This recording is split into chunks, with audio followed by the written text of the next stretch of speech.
Salut à tous, c'est Frédéric Delavier. Ce soir, je voulais faire une petite vidéo brève pour vous parler du lait et pour vous parler d'une étude. Alors, une étude qui suggère que boire du lait a rendu les humains plus grands. Alors, c'est quelque chose qui est logique et qu'en vérité, on sait depuis longtemps que le lait a une influence sur la croissance. Alors, on ne va pas parler du lait avec son apport calcique qui permet aux gens, grâce particulièrement aux apports d'IGF-1 et de facteurs de croissance que l'on peut trouver dans le lait de vache, pour les veaux qui font grandir les enfants, on le sait très bien, mais ça ne peut faire grandir que les gens qui ont des programmations pour grandir. Alors il ne faut pas confondre le fait de boire du lait pour être grand et de ne pas avoir de carence calcique et ainsi pouvoir atteindre la taille pour laquelle on est programmé génétiquement, et le fait que le lait a fait grandir l'espèce humaine, en tout cas certains groupes humains. Pas toutes les espèces, tout le monde ne boit pas de lait, bien sûr. Alors il y a une étude maintenant qui est sortie, alors je vous l'avais expliqué déjà dans l'éveil des consciences que vous pouvez voir derrière, là ou là. J'ai fait de nombreux articles sur le lait et le fait que le lait a eu une influence sur la taille de certaines populations. Alors maintenant, c'est plus ou moins prouvé par une étude. Là, c'est pas évident de le prouver, même si on s'aperçoit que certaines populations de grande taille sont dans des régions où on boit du lait depuis des millénaires, mais il y a des causes évolutives plutôt simples et qui sont faciles à comprendre, et d'autres un peu plus complexes, et je vais vous en parler ce soir. Alors je vous lis cette petite étude qui est sympa. Alors on ne parle pas du fait de boire du lait qui vous fait grandir, c'est-à-dire si tu n'en bois pas, tu vas avoir du rachitisme, avoir des carences calciques, si tu es programmé pour en avoir, si tu manques de calcium. Non, on parle vraiment du fait que le lait a favorisé la conservation des individus de grande taille, donc des individus qui avaient des programmations pour pousser au niveau des cartilages de conjugaison, donc il y avait une programmation de prolifération cellulaire à cet endroit-là, là, partout, ce qui fait que tu pousses en hauteur et en longueur. Alors on le retrouve bien sûr chez les habitants des régions de la mer Baltique, tout autour de la mer Baltique, aussi d'Angleterre, et aussi certaines peuplades d'Afrique, comme les Peuls, les Dinkas, qui sont très grands, et c'est lié à leur mode de vie et au fait qu'ils boivent depuis des millénaires du lait de vache. Donc c'est un système très simple à comprendre, je vais vous l'expliquer après pourquoi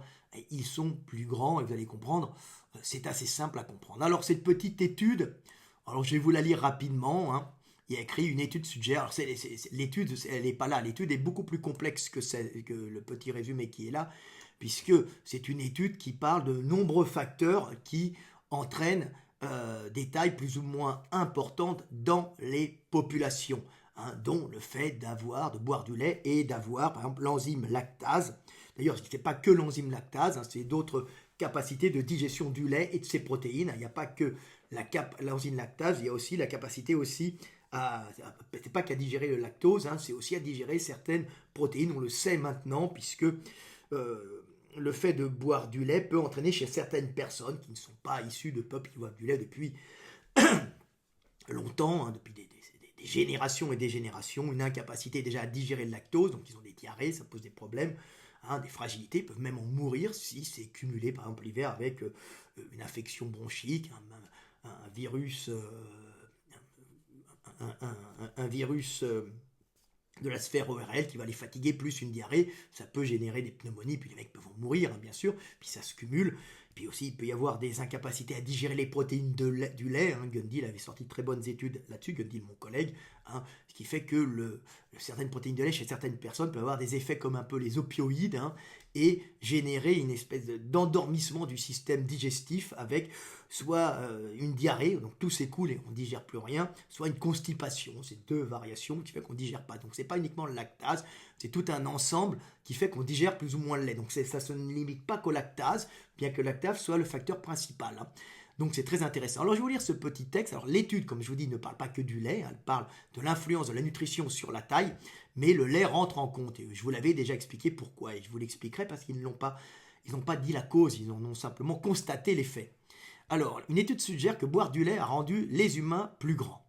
Il y a de nombreuses années, les chercheurs ont supposé que lorsque les humains ont adopté l'agriculture pour la première fois, ils ont commencé à devenir plus petits en raison d'une alimentation appauvrie, d'une santé dégradée. Cependant, une nouvelle étude publiée dans la revue scientifique Proceedings of the National Academy of Sciences montre que l'augmentation de la taille du corps a tendance à coïncider avec la programmation génétique de la persistance de la lactase, une capacité à digérer le lait au-delà de la petite enfance. Alors, lorsque l'agriculture s'est implantée au Levant, en Asie de l'Est, la taille du corps humain n'a pas beaucoup changé au cours des millénaires suivants. Cependant, en Europe, où les cultures introduites d'Asie ne poussaient pas, les gens ont dû se contenter de boire du lait pour survivre. Au fur et à mesure que leur régime laitier s'est répandu sur le continent, la sélection naturelle a fait en sorte que les gènes de la persistance de lactase sont devenus de plus en plus répandus dans les populations européennes. Cette étude montre que l'alimentation a un impact considérable sur l'évolution de l'humanité. Les humains ont développé des adaptations génétiques pour s'adapter à leur environnement et leur alimentation, ce qui a conduit à des changements physiques importants. Il est important de noter que cette étude ne prétend pas que boire du lait est la seule raison pour laquelle les humains sont devenus plus grands, mais cela montre comment l'alimentation a joué un rôle important dans l'évolution de l'humanité. Ce processus d'évolution a conduit au modèle d'intolérance au lactose que nous voyons aujourd'hui, où les habitants du nord de l'Europe sont plus fréquemment tolérants au lactose que les habitants d'Europe du Sud, a déclaré l'auteur de l'étude. J'ai stock. Alors je ne sais pas comment éteindre cette connerie, mais je vais éteindre là. Alors, les chercheurs ont examiné des squelettes et ont noté une augmentation marquée de la taille corporelle en Europe il y a entre 8000 et 5000 ans, avec une augmentation de la taille similaire chez les Européens du Nord environ 1000 ans plus tard, qui correspond assez bien à la propagation des gènes de persistance du lactase dans cette population. Cette découverte s'ajoute aux preuves grandissantes que la consommation de lait a joué un rôle important dans l'évolution humaine. Les gènes de la persistance de lactase permettent aux individus de continuer à digérer le lactose, le sucre présent dans le lait, après l'âge de la lactation. Cette adaptation a probablement permis aux populations d'exploiter davantage les avantages nutritionnels de la consommation de lait dans leur alimentation. En Europe du Nord, des augmentations modestes de la masse corporelle ont également été notées en Grande-Bretagne chez les hommes, mais les tendances les plus significatives à l'augmentation de la stature et de la masse corporelle ont été observées dans les régions de la Baltique et du sud de la Scandinavie. Voilà. Les chercheurs pensent que les mêmes mécanismes sont probablement à l'origine de certaines variations de taille humaine en Afrique, comme je vous l'ai expliqué avec les Dinkas, les Peuls, je vous l'ai expliqué dans l'éveil des consciences. Par exemple, les éleveurs Maasai d'Afrique de l'Est, qui sont typiquement de grands et ont une riche histoire culturelle de consommation de lait. Alors moi, je vous l'ai expliqué depuis très longtemps. Il est important de noter que ces études ne prouvent pas de manière définitive que la consommation de lait est à l'origine de l'augmentation de la taille corporelle en Europe, mais elle fournit une piste intéressante pour les chercheurs qui souhaitent en savoir plus sur les effets de l'alimentation sur l'évolution humaine. La consommation de lait a été culturellement importante sur divers continents et cette étude montre comment nous pouvons voir son héritage génétique aujourd'hui. Voilà. Alors c'est intéressant de voir ça. Je vous mettrai la petite étude. Elle est en anglais, c'est très intéressant.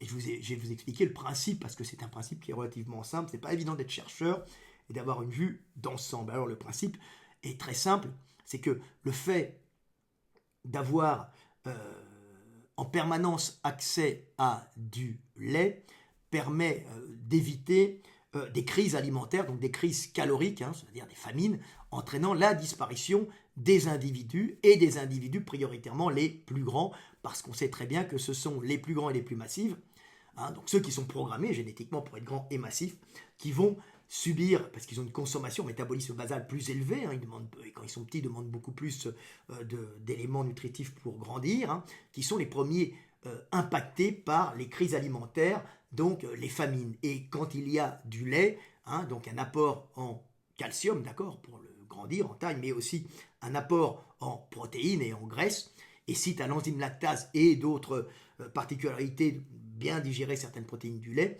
tu ne vas pas subir, de carence alimentaire, même s'il y a une carence dans certains végétaux. Donc tu as une espèce de complément alimentaire permanent, et l'utilisation et la possibilité à l'accès à de la calorie, de la protéine, du gras et du calcium, qui va éviter en cas de crise alimentaire, donc de famine, l'élimination des plus grands. Donc ce sont les groupes humains qui ont une espèce de stabilité calorique et calcique qui vont grandir puisqu'il n'y aura pas élimination des grands qui meurent en cas de famine. On sait bien que les tailles sont en général, le plus souvent, les pays où les gens sont petits. Alors il y a plusieurs raisons, ils sont petits, on l'a expliqué déjà pour l'histoire des pygmées, hein. C'est pour des raisons de diversité génétique dans un milieu très riche en pathogènes. Donc plus il y a de pygmées, donc de kilos de pygmées divisés entre individus, plus il y a de possibilités d'avoir des mutations qui permettent de s'adapter au milieu, aux pathogènes et de résister à une faune extrêmement riche quand il y a à manger, bien sûr. C'est pour ça qu'ils sont petits en forêt. C'est une des raisons, hein. On trouve encore ce phénomène, beaucoup de peuplades qui vivent en forêt dans un milieu très riche en pathogènes et très riche aussi en calories au niveau de l'équateur, hein. Mais au nord, c'est un peu différent. Le fait d'avoir cet apport calorique, calcique, permet justement de conserver les grands qui, en cas de famine, disparaîtraient les premiers. Alors on le sait très bien, les gens qui ont été dans des camps de concentration, j'ai eu des amis qui ont été en camp de concentration, un ami qui était en camp de concentration à Auschwitz et un autre qui a fait les goulags en Sibérie, le disait, hein, un ami hongrois, quand on voyait des grands arriver, c'était les premiers à partir, puisque une restriction calorique sur un grand est terrible, parce qu'il lui faut beaucoup à manger. Donc les peuples qui sont grands sont des peuples en général qui ont un apport calorique constant et important, et surtout un apport calcique constant, hein. Donc c'est pour ça que les peuples grandissent avec le lait, parce qu'ils ont un apport calorique constant, protéines, hein, sur les principales briques caloriques, hein, lipides, et protéines, mais aussi du calcium contenu dans le lait. En général, c'est extrêmement lié à un milieu herbeux, puisque les vaches sont spécialisées dans, dans, la, dans la consommation d'herbes, et particulièrement d'herbes grasses et au ras du sol. Les chevaux, c'est plus des plaines, des steppes, hein. Donc on va les retrouver plus en plaine, et ils produisent moins de lait. Donc on se retrouve avec la production de lait sur les zones baltiques qui sont très pluvieuses, très herbeuses, hein, comme en Grande-Bretagne ou la côte atlantique. Donc on va se retrouver avec des populations qui peuvent utiliser le lait et qui donc vont avoir une sélection de l'enzyme lactase puisqu'il y a accès à du lait, donc élimination de ceux déjà qui ne supportent pas le lait, une élimination assez dure aussi puisque l'alimentation est en partie compensée par le lait, hein, l'apport alimentaire, puisque c'est arrivé avec aussi l'agriculture et l'élevage. Ceux qui ne digéraient pas le lait sont éliminés progressivement et il ne reste plus que ceux qui ont l'enzyme lactase qui va se diffuser dans la population, mais ce n'est pas que l'enzyme lactase, puisqu'on s'aperçoit aussi que ce sont ceux qui peuvent aussi digérer certaines protéines de lait sans avoir de diarrhée ou de constipation. Ça, regardez, Gandhi il a fait des bons textes là-dessus, des bonnes recherches. C'est mon collègue il aime beaucoup faire des recherches. J'aime un peu moins, j'en fais bien sûr, mais un peu moins. Donc moi je vous explique le système. Donc il y a aussi un avantage énorme à boire du lait. Cet avantage, c'est l'avantage que les femmes vont pouvoir faire plus d'enfants puisqu'elles deviennent plus massives, plus grandes, sans être forcément plus grandes, plus massives, avec un squelette plus important, plus ossifié grâce au calcium du lait, ce qui va leur permettre de pouvoir allaiter plus facilement plus d'enfants et d'avoir peut-être la capacité de faire plus d'enfants et d'avoir plus de pertes, hein, même si l'agriculture au néolithique a fait baisser la qualité alimentaire et a causé, s'il y a une explosion démographique, a causé aussi beaucoup de maladies et une moins bonne santé des populations en général. Donc explosion démographique, mais des individus qui étaient plus petits, en moins bonne santé, qui vivaient moins longtemps qu'à l'époque des chasseurs-cueilleurs, mais le lait a compensé. Alors vous allez voir que chez la femme, j'ai fait un petit texte pour vous l'expliquer, c'est assez intéressant à comprendre quel était l'avantage aussi d'avoir du lait, et c'est souvent un avantage qui est avant tout pour les femmes que pour les hommes, puisque c'est les femmes qui sont le plus, on va dire, impactées par les problèmes alimentaires, parce qu'elles doivent nourrir à un certain moment leurs petits sur leur propre réserve. Et un petit enfant qui pousse dans le corps d'une maman, ça consomme l'équivalent d'une maman, hein, au niveau calorique, hein. C'est une même vitesse de consommation. Et en plus, après, elles sont obligées de le nourrir au sein. Donc voilà, je vous ai fait un petit texte pour vous montrer la profondeur de mes recherches. Alors, quel avantage d'être grand? Parce qu'il faut voir quel avantage, hein. L'avantage d'être grand, on n'en voit pas pour le moment, puisque c'est juste le fait que les grands ne soient pas éliminés grâce au lait. Mais y a-t-il un avantage? Oui, il y a un avantage, et l'avantage c'est pour les mamans, c'est pour les femmes. Dans l'espèce humaine, la grande taille est un avantage évolutif lié directement à la possibilité de stocker plus de calcium dans les os. Calcium permettant aux mamans d'avoir plus d'enfants qu'elles feront croître en elles et qu'elles allaiteront sans faire de carence calcique pouvant entraîner du rachitisme de l'adulte incompatible avec une vie en bonne santé et entraînant à plus ou moins long terme l'impossibilité de se reproduire correctement. Être grand dans un milieu riche en calories et en calcium, comme chez les éleveurs bovins, comme chez les éleveurs de bovins, espèces fournissant un apport constant en viande en lait, est favorable à la démographie d'une population humaine en permettant aux mamans de faire plus d'enfants qu'elles pourront nourrir sur leurs réserves énergétiques contenues dans leur graisse et leurs réserves minérales contenues dans leur squelette. Cet apport énergétique et minéral que les bovins auront permis aux mamans humaines d'accumuler dans leur corps pourront aussi compenser une forte mortalité infantile à cause de causes microbiennes en permettant aux femmes de faire plus d'enfants sans s'épuiser. Cette grande stature donnée par l'abondance énergétique et calcique permettent de conserver dans la population les centaines de gènes liés à la taille et programmant la prolifération cellulaire de nombreux tissus de nombreux endroits du corps, en de nombreux endroits du corps, devient un terrible handicap en cas de famine, qui est une baisse drastique des apports caloriques et minéraux. Ainsi, ne trouvant pas assez d'énergie et de minéraux nécessaires au bon fonctionnement et à la régénération de leur corps, les grands s'affaibliront et mourront avant les petits, plus économiques et donc plus résistants aux famines.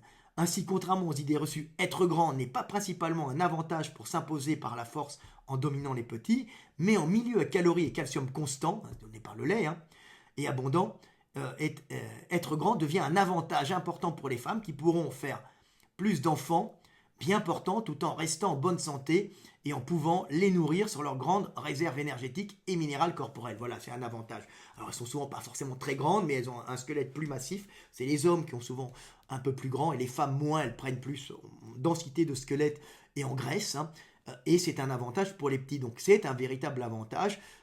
C'est ce lait. Alors, contrairement aux médecins qui vous disent le lait, c'est pas bon pour la santé, malheureusement, des populations entières, par exemple celle du Nord, par exemple celle de la Baltique, ont été sélectionnés sur l'apport calcique et vouloir couper ces populations du lait en disant que c'est mauvais et ça file de l'ostéoporose, c'est ne pas comprendre la diversité des ethnies humaines. On parle pas de race, on parle d'ethnies qui peuvent se mélanger, du métissage, c'est magnifique, mais il faut faire très attention à la nutrition et pas dire le lait c'est mauvais. Certains peuples non, sont habitués au lait, sont programmés pour en prendre, comme les Maasai, les Dinka, les Peuls, et d'autres vont avoir des diarrhées pas possibles et même peuvent mourir s'ils continuent à en prendre. Alors que les habitants baltiques, de la Baltique, sont programmés pour boire du lait sans problème et même en ont un besoin important.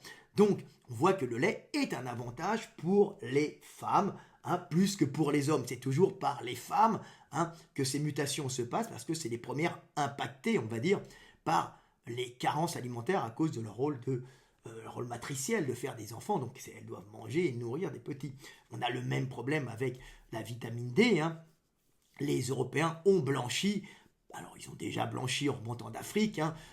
Ils se sont mélangés en néandertaliens, mais ils ont ensuite blanchi, mais ils restaient relativement bistres, et c'est relativement foncés, et c'est quand il y a eu l'arrivée de l'agriculture avec une quantité de nourriture plus importante, mais une baisse de qualité nutritionnelle avec moins de vitamine D, qu'il y a eu un blanchiment des populations par les femmes, pas par les hommes, par les femmes, et c'est les femmes ensuite qui passent à toute la population, parce que être blanche pour une femme est un avantage dans un milieu moins lumineux pour permettre de fixer plus de calcium et ainsi de pouvoir faire plus d'enfants sans faire de carence calcique, donc de rachitisme de l'adulte, l'ostéomalachie. Voilà, ça s'appelle comme ça. Je me confonds tout le temps latin, CH, si vous m'aiderez. Donc ça pose un problème. Donc c'est tout le temps par les femmes que ça se passe. Donc c'est le blanchiment de la population européenne est arrivé par les femmes à cause du néolithique. On avait déjà blanchi, mais ça s'est confirmé avec le néolithique, donc l'arrivée de l'agriculture, parce que la qualité alimentaire n'était plus la même. Moins de poissons gras, moins d'abats, plus de nourriture végétale et carence calcique. Donc même avant le lait, il a fallu que les femmes blanchissent pour pouvoir à ce moment-là faire plus d'enfants. Donc ça, ce blanchiment est passé du coup aux hommes, mais un homme qui reste bistre, même avec une alimentation d'agriculteurs au néolithique, c'est pas l'homme qui va être le premier impacté, c'est la femme et les petits-enfants nourris par les femmes. Hein. C'est ça qu'il faut voir. Hein. Et les premiers à mourir, c'est les femmes et les petits-enfants. Pas les hommes adultes qui, eux, peuvent se passer plus ou moins hein, de calcium. Ils n'ont pas besoin de nourrir un individu sur leur propre sein. Ils n'allaitent pas, hein, bien sûr. Donc ils subissent beaucoup mieux les carences en vitamine D, mais pas les femmes. Hein. Pour une femme, c'est très dur. Donc on a blanchi par les femmes. C'est vous, mesdames, qui nous avez fait blanchir à une certaine époque où notre nourriture, en passant de chasseurs-cueilleurs à agriculteurs, s'est vue carencée en vitamine D. Hein. Alors on a l'avantage après d'avoir eu le lait, qui a été un avantage pour les femmes, de nouveau avantage pour les femmes, en permettant aux femmes d'avoir plus de réserves calciques, plus de réserves graisseuses, et de survivre et de pouvoir allaiter plus d'enfants, donc de tolérer plus de morts d'enfants et d'avoir plus de naissances pour pouvoir maintenir un niveau démographique positif hein, et pas voir les populations disparaître. Hein. Donc avantage aussi pour les femmes par ce lait hein, et c'est pour ça aussi qu'on a maintenu les individus grands. Les individus grands se maintiennent bien sûr dans des zones, hein, je vais expliquer à part pour des pygmées ou des habitants de forêt équatoriale, c'est très particulier, pour des questions bactériennes et pathogènes, virales, et tout ce que vous voulez. Mais quand les populations sont grandes, en général, c'est qu'il y a un apport calcique et qu'il y a, grâce aussi à l'apport de lait, un apport de calorique constant qui évite l'élimination des grands cas de famine. Hein. C'est tout simplement comme ça, les grandes populations se trouvent en général où il y a de l'herbe fraîche, en Europe en tout cas, de l'herbe bien grasse, hein, où il pleut, et il y a de l'herbe bien grasse et où il y a des vaches qui peuvent faire du lait pour nourrir tout le monde et permettre aux grands de se maintenir et de ne pas être éliminés en cas de famine. Voilà, donc ça élimine des famines.